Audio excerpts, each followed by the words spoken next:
인사가 만사라고 하는 말이 있습니다. 어떤 사람을 뽑느냐에 따라서 그 단체가 또 사람이 흥할 수도 있고 망할 수도 있고, 그래서 사람을 세우는 것처럼 중요한 일이 없을 것 같습니다. 교회 내에서도 여러 사람들을 세워야 할 필요들이 있는데요.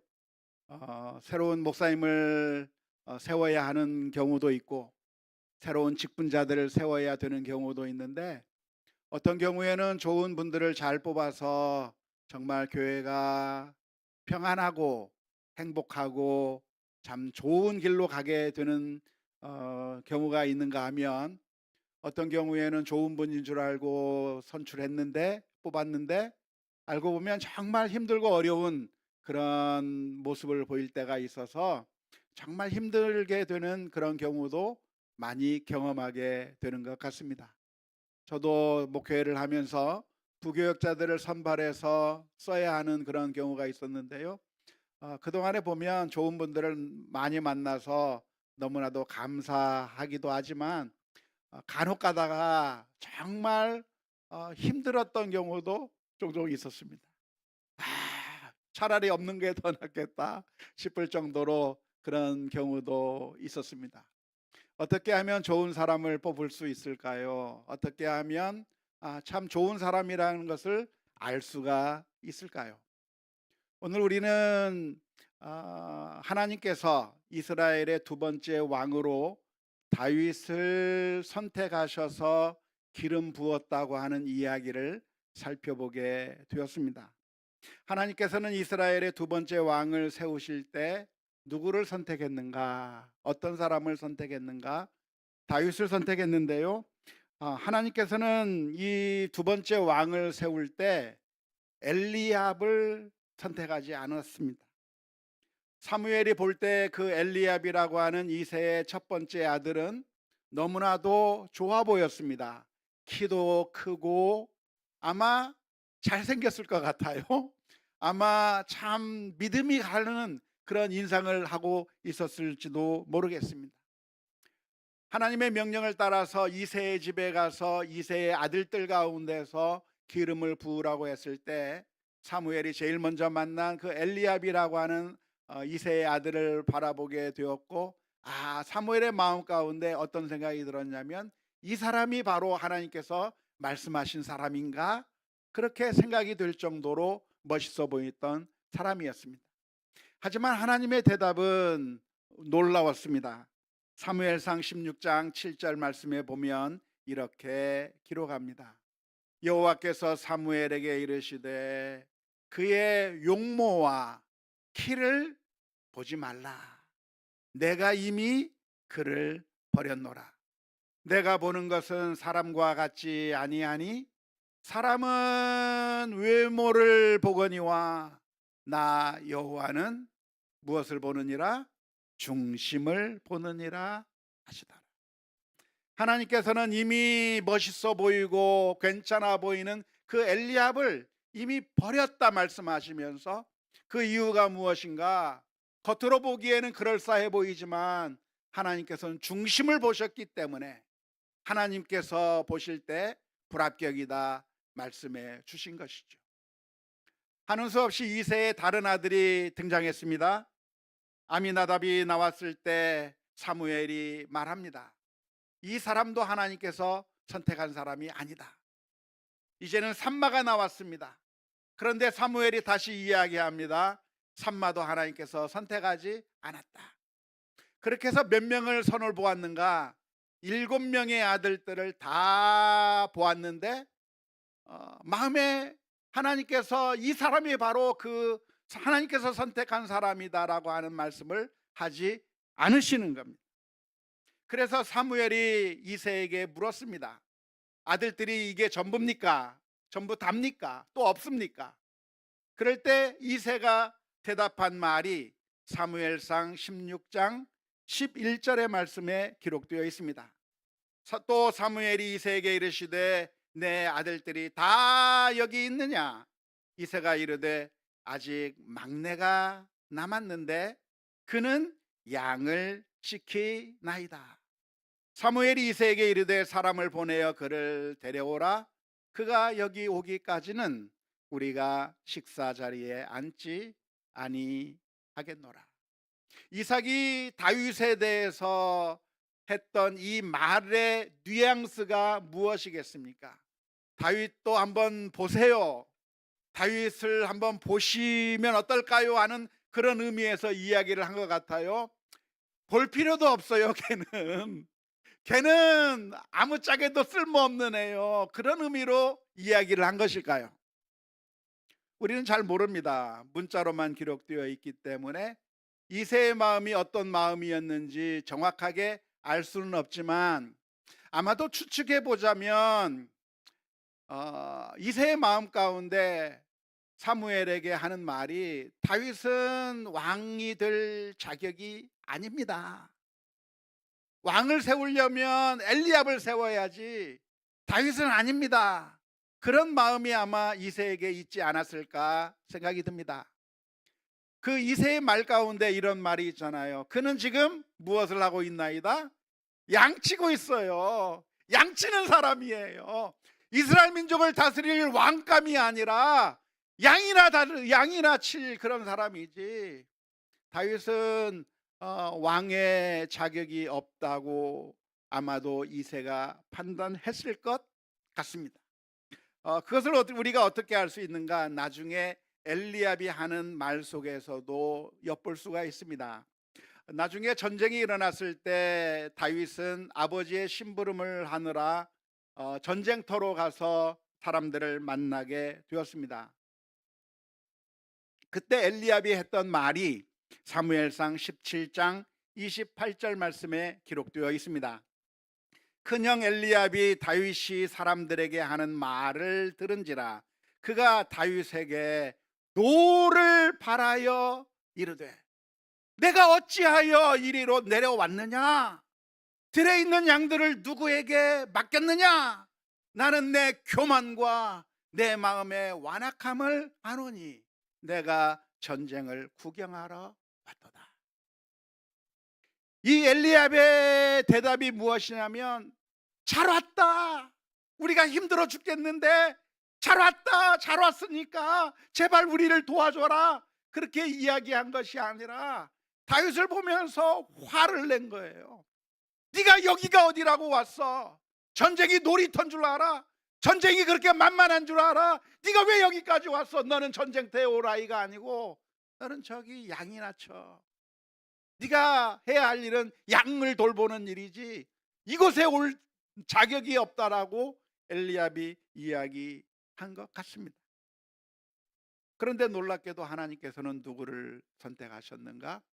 사람들이 보기에 좋아 보이는 사람, 사람들이 보기에 저 사람이면 괜찮다고 생각되는 그런 사람 엘리압을 선택한 것이 아니라, 이새의 다른 아들들을 선택한 것이 아니라, 놀랍게도 사람들이 별로 인정하지 못했고 사람들이 별로 높여주지 못했던, 어쩌면 키도 작았을 수도 있겠고 어쩌면 이런저런 문제를 가지고 있을 수도 있었던 너무나도 미약한 한 사람 다윗을 하나님께서는 선택하셨다고 하는 것이 놀라운 일입니다. 하나님께서는 왜 다윗을 선택하셨는가? 중심을 보셨기 때문이죠. 사람들은 외모를 볼 수밖에 없지만 하나님께서는 우리의 중심을 보시고 선택하셨다고 말씀하고 있는 것입니다. 다윗의 중심이 어땠기 때문에 그랬을까요? 우리는 사무엘서를 읽어보면서 다윗이 어떤 중심을 가지고 있던 사람이었는지 잘 알 수가 있습니다. 다윗은 어떤 사람이었습니까? 먼저 하나님을 의지하고 신뢰했던 사람이었습니다. 골리앗이 싸움을 걸어올 때, 전쟁할 때 두려워 벌벌 떤 것이 아니라, 다윗은 칼을 의지한 게 아니라, 무기를 의지한 게 아니라, 힘을 의지한 게 아니라 하나님을 의지하고 골리앗을 향해서 나아갈 수 있는, 하나님이 나의 목자다, 하나님을 전적으로 신뢰하는 믿음이 다윗에게 있었던 것을 알 수가 있습니다. 뿐만 아니라 다윗은 어떤 사람이었습니까? 하나님 앞에 겸손한 사람이었죠. 다윗은 자신이 할 수 있다고 그냥 막 행하지 않았습니다. 다윗의 이야기를 살펴보면 다윗은 언제나 하나님 앞에 먼저 무릎을 꿇었습니다. 하나님, 이 전쟁 해야 됩니까? 하나님, 이 전쟁하러 나갈까요, 말까요? 다윗이 언제나 물은 것은 하나님의 뜻이었습니다. 상대를 보면서 저 정도는 우습네, 저 정도는 내가 할 수 있어 하면서 교만하게 무조건 달려나간 것이 아니라 수많은 전쟁을 이겨놓은 그 다윗이 전쟁이 일어날 때마다 하나님 앞에 엎드리는 거예요. 하나님, 어떻게 해야 합니까? 하나님의 뜻이 무엇입니까? 하나님의 뜻을 구하면서 물어봤어요. 그것은 겸손하기 때문에 가능한 것이죠. 다윗의 마음 가운데 하나님을 철저하게 신뢰하고 겸손한 마음 가운데 살아갔던 것을 알 수가 있는 것이고요. 뿐만 아니라 다윗은 어떤 중심을 가지고 있었습니까? 자신의 사명이 무엇인가를 깨달은 것이죠. 자신이 어디에 있든지 간에 하나님께서 나를 보내주신 사명이 있다고 하는 것을 분명하게 깨닫고 그 사명에 충실했던 사람입니다. 양을 칠 때는 내가 왜 양을 치고 있나, 나는 왜 여기서 이렇게 내 인생을 썩고 있나 하면서 한탄하고 있었던 것이 아니라 양을 칠 때는 양을 최선을 다해서 친 것입니다. 양을 치면서 사자를 찢고 양을 치면서 자신의 목숨을 바쳐가면서 최선을 다해서 아버지의 양을 칠 수 있는 사람이었어요. 사울의 종이 되었을 때는 내가 왜 남의 종이 되어서 이렇게 살고 있나 원망하며 불평한 게 아니라 사울의 종이 되어서 거기서 충성을 다했습니다. 사울 왕을 위해서라고 한다면 자신이 모든 것을 바쳐서 사울을 위해서 충성하는, 하나님께서 나를 이곳에 보내셨다고 하는 그 믿음으로 사역을 했던 것이죠. 뿐만 아니라 도망다니면서 억울한 사람들이 몰려오고 정말 어려운 상황에 처한 사람들이 자신에게 몰려왔을 때 귀찮아하면서 멀리 도망가 버린 것이 아니라 그들을 위해서 최선을 다해서 도와주고 억울한 사정을 풀어주고 그들을 위해서 봉사하는 최선의 삶을, 자신의 삶이 무엇인가를 깨달은 사람이고, 왕이 되어서는 왕의 사명을 충실하게 감당할 수 있었던 사람, 그 중심이 다윗에게 있었던 것이고요. 뿐만 아니라 다윗은 어떤 사람이었습니까? 나중에 실수하고 죄를 지었을 때 자신의 자리를 복권시키기 위해서 거기에 안달이 나 있었던 것이 아니라 다윗은 하나님 앞에 하나님과의 관계가 끊어지지 않기를 위해서 울부짖으며 하나님 앞에 엎드렸어요. 주여, 주의 성령을 제게서 거두어 가지 마옵소서. 죄를 지은 그 다윗이 가장 중요하게 여겼던 것은 하나님과의 관계가 끊어지지 않게 해 주옵소서. 하나님과의 관계를 제일 중요시할 수 있었던 그 중심이 어쩌면 다윗의 마음 가운데 있었던 사람이었던 것이고, 하나님께서는 그 어떤 사람보다도 다윗을 마음에 합한 사람이라 하며 하나님께서 선택해 주신 줄로 믿습니다. 사실 겉으로 드러난 것보다 우리 안에 있는 중심이, 우리의 안에 있는 마음에 있는 것이 훨씬 더 중요한 것이죠. 안타깝게도 우리는 중심을 볼 수 있는 능력이 있습니까? 없습니까? 없어요. 우리는 중심을 보지 못하고 외모만을 보고 그저 이력서에 나타난 아주 멋있는 그 글자들만을 보고 사람들의 그 말하는 사람들의 겉모습만 보고 우리가 늘 판단하기 때문에 늘 실수하기도 하고 오히려 사기를 당하기도 하고 어려움을 당하는 경우가 많이 있습니다.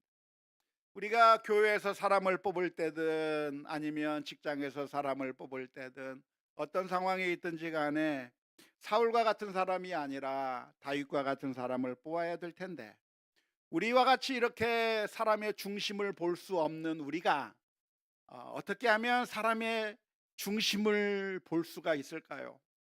외모를 보는 것이 아니라 어떻게 하면 그 사람의 진짜 모습, 그 사람의 진짜 됨됨이를 어떻게 하면 알 수가 있을까요?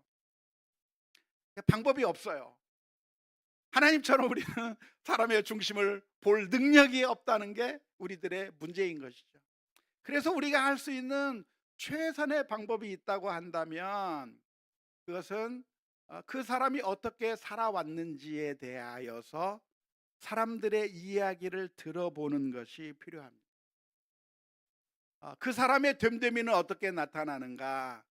첫인상에 나타나는 것이 아니라, 그 사람의 이력서에 나타나는 것이 아니라, 그 사람이 지금까지 수많은 사람들과 함께 지내면서 어떠한 모습을 보여주었는가를 통해서 그 사람의 됨됨이가 나타나게 되어 있는 것이죠.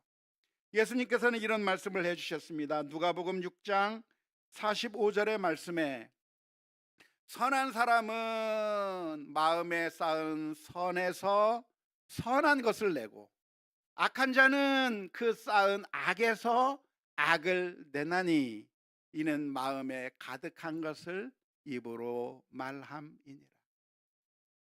선을 쌓고 있는 사람은 결국 시간이 흘러가면서 선이 드러나오게 되어 있고, 악을 쌓은 사람은 시간이 흘러가면서 악이 흘러나오게 되어 있기 때문에 결국 우리가, 하나님이 아닌 우리가, 중심을 직접 볼 수 없는 우리가 할 수 있는 가장 최선의 방법이 무엇이냐면 시간입니다. 시간을 두고 수많은 경험들 속에서 그 사람이 어떻게 행동하는가, 그 사람의 반응이 어떻게 나오는가를 잘 지켜봐야, 시간의 검증이 있어야 그 사람의 중심을 판단할 수 있는 가능성이 아주 조금이라도 생기게 되는 것이죠. 하지만 안타깝게도 오늘날 우리 수많은 사람들이 그런 시간의 검증들을 무시해버리고 갑자기 등장하는 일약 스타들, 갑자기 등장하는 사람들의 속아 넘어갔다가 결국에는 배신당하는, 피해를 입는 경우가 너무나도 많이 있는 것이죠. 그래서 우리가 할 수 있는 최선의 방법이 있다고 한다면 물어보는 거예요. 그 사람의 과거가 어땠는지, 그동안 어떤 삶을 살아왔는지 물어보는 것이죠. 그래서 저도 사람을 쓸 때마다 그분이 이전에 있던 교회에서 어떻게 사역했는지, 어떤 사람이었는지를 물어보는데 제대로 안 알려줘요. 특히 내보내고 싶은 사람이 있으면 더 칭찬을 해줘요. 미국에서는 이렇게 물어보면 아주 솔직하게 얘기를 해줍니다. 그래서 항상 추천서, 항상 그 사람의 살아온 이력들을 일일이 다 확인하고 모든 걸 결정하는 시스템이 그래 갖춰져 있는데 우리나라에서는 그게 잘 작동이 안 되는 거예요. 아무튼 우리가 할 수 있는 최선의 방법은 그 정도밖에 되지 않기 때문에 언제나 문제가 발생하고 언제나 어려움을 겪고, 결혼도 이 남자가 제일 좋은 줄 알고 했다가 상처받고, 그런 상황들을 우리가 많이 경험하게 되는 것이죠. 하지만 하나님은 어떤 하나님인가? 하나님은 중심을 꿰뚫어 보시는 하나님이라고 하는 사실을 믿으시기를 바랍니다. 하나님은 어떤 분이십니까? 외모로 판단하시는 분이 아니라 우리의 심령을 꿰뚫어 보시는 하나님이신 거죠.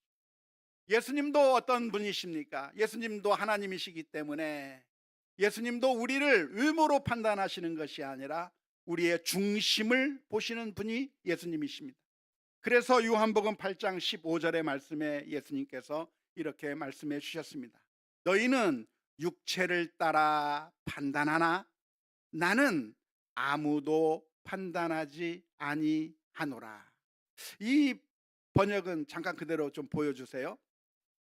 이 번역은 약간 애매하게 번역이 됐는데 이렇게 번역할 것이 아니라, 나는 너희는 육체를 따라 판단하나 나는 너희들처럼 육체를 따라 판단하지 않는다. 아무도 육체를 따라 판단하지 않는다라고 번역하는 것이 옳습니다. 그러니까 예수님도 어떻게 우리를 판단하는가?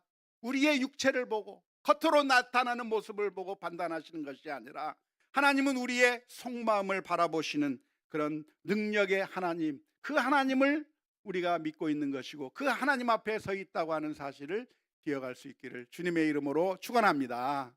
그런데 하나님께서 만일 중심을 꿰뚫어 보시는 하나님이라고 한다면 좋습니까? 나쁩니까?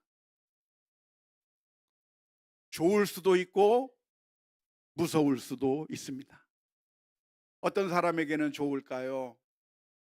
사람들이 나를 인정해 주지 않고 사람들이 나의 겉모습만 보고 무시해 버리는 우리들에게 큰 위로와 소망이 되는 줄로 믿습니다. 사람들은 우리들의 모습을 보면서 가진 게 없다고 무시해 버리고 이제는 나이 많다고 무시해 버리고 우리의 능력이 부족하다고 무시해 버리고 내가 아이라고 무시해 버리고 여자라고 무시해 버리고 동양인이라고 무시해 버리고 여러 가지 우리가 가지고 있는 것들 우리의 단점들을 다 겉모습만을 들어보면서 무시해 버리는 게 이 세상의 현실입니다. 하지만 하나님은 어떤 하나님이신가? 우리의 속마음을 보셔. 우리를 사랑하셔. 우리를 사랑하시는 그 하나님에게 우리의 중심을 보시는 그 하나님이 계시다고 하는 사실이 오늘 우리 모두에게 위로가 되고 은혜가 되는 줄로 믿습니다. 하지만 동시에 이 하나님께서 중심을 보신다고 하는 사실은 아주 무서운 말입니다. 우리가 아무리 거룩한 척 위장해도 하나님 앞에 다 뽀롱이 나게 되어 있기 때문에 그렇습니다.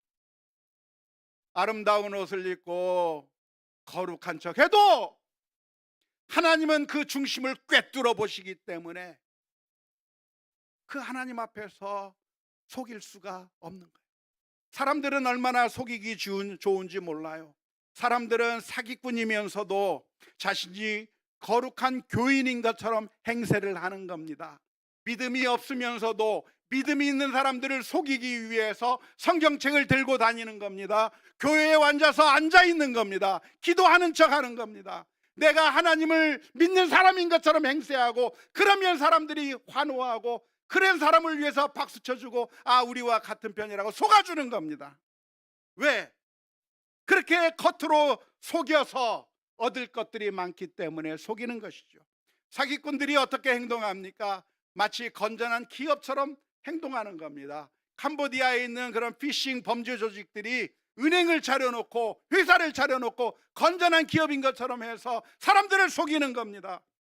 자선사업가로 속이는 겁니다. 착한 일을 한다고 속이는 겁니다. 그렇게 해서 사기쳐 먹기 위해서 그러는 것이고요.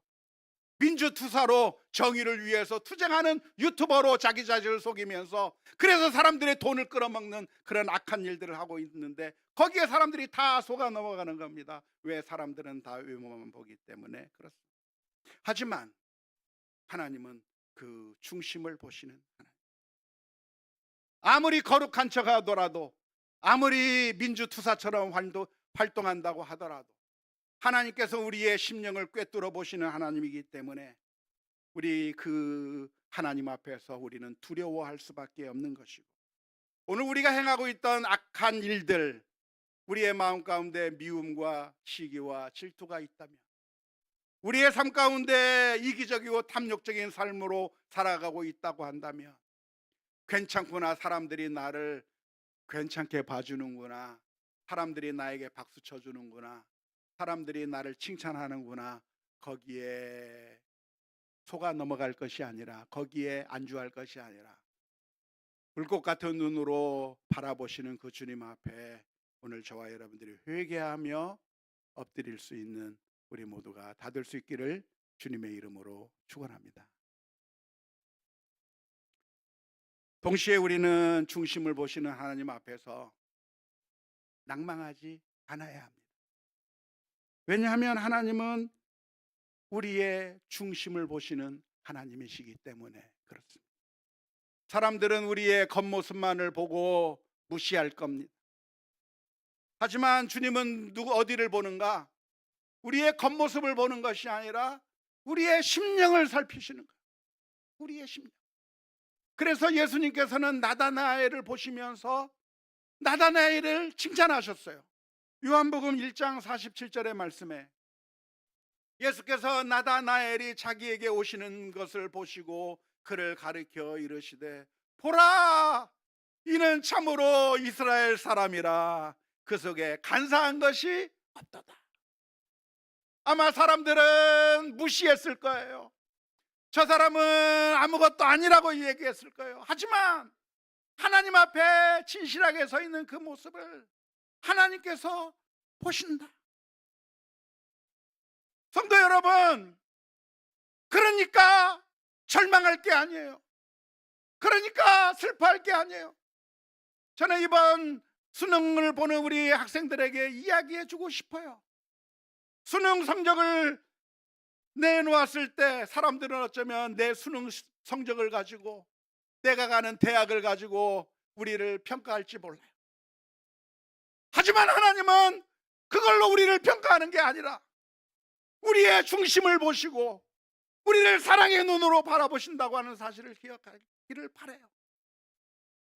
세상 사람들은 우리가 얼마나 가지고 있는가, 얼마나 큰 것을 누리고 있는가, 얼마나 많은 것을 이루어냈는가, 규모에, 그리고 화려함에, 그리고 멋진 것에 다 속아 넘어갈 수 있겠지만 하나님은 무엇을 보시는가? 그러한 것에 속아 넘어가시는 하나님이 아니라 우리를 중심으로 보시는 하나님이라고 하는 사실을 기억하며 주님 앞에 엎드려야 될 줄로 믿습니다.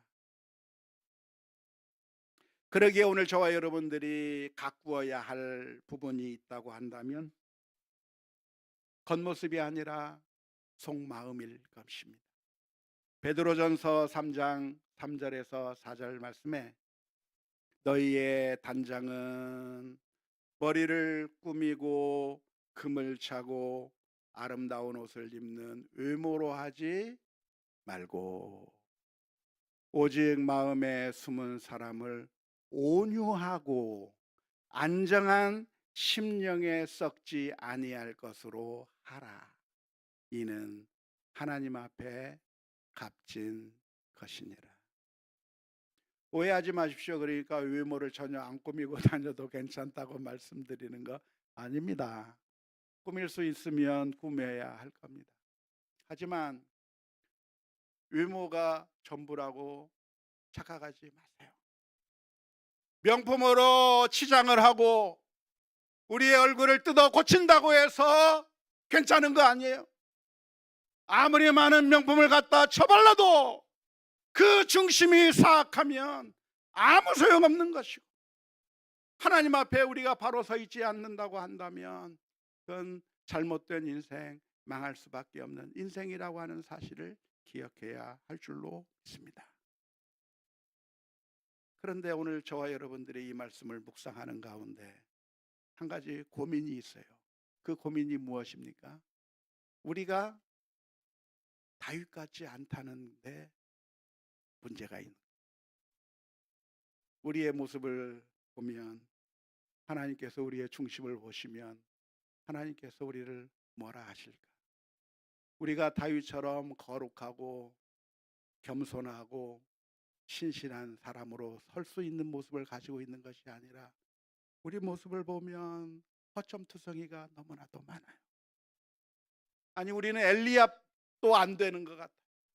우리의 외모도 안 되고 우리의 중심도 안 되고 우리의 모습이 무엇과 같은가? 마치 베드로와 같아요. 어느 날 예수님께서 저 깊은 곳에 그물을 던져 고기를 낚으라 했을 때 베드로가 고기가 많이 잡히는 것을 보고 주님 앞에 엎드렸습니다. 바닷속 깊은 곳까지 꿰뚫어 보시는 그 주님께서, 그 예수님께서 베드로를 바라보실 때 그 주님이 내 심령 깊은 곳을 바라본다고 하는 사실을 깨닫고 베드로는 엎드렸어요. 주여, 나를 떠나소서, 저는 죄인이로소이다. 어쩌면 그게 우리 모두의 고백입니다. 앞에 서 있어도 좋은 것으로 치장하고 있어도 우리가 주님 앞에 서게 되는 그 순간 우리의 더러움을 인정할 수밖에 없는 게 우리들의 모습이고, 우리의 중심을 내놓을 수 없는 게 우리들의 모습일 수밖에 없어요. 하지만 놀라운 하나님의 은혜는 무엇입니까? 예수님께서는 그런 베드로를 너는 아무 쓸데없는 사람이다 하면서 내팽개쳐 버리신 것이 아니에요. 주님께서는 그 베드로를 주님의 제자로 삼아 주셨습니다. 그리고 사람 낚는 어부가 되게 하셨습니다. 그리고 그 사람을 위하여, 그 연약한 자를 위해서 예수 그리스도의 보혈의 피로 씻으시고 회복시켜 주시고 하나님의 자녀 삼아 주신 줄로 믿습니다. 거기에 바로 우리의 소망이 있어요. 우리가 주님 앞에 나갈 소망이 있는 것이죠. 그래서 오늘 또 우리 자신의 모습을 보면서 우리 자신의 중심이 하나님 앞에 바로 설 수 있도록 매 순간순간 우리 자신을 깨끗게 하고 외모만의 단장이 아니라 내면의 단장을 해가면서 주님 앞에 바로 서 나가는 우리 모두가 다 될 수 있기를 주님의 이름으로 축원합니다.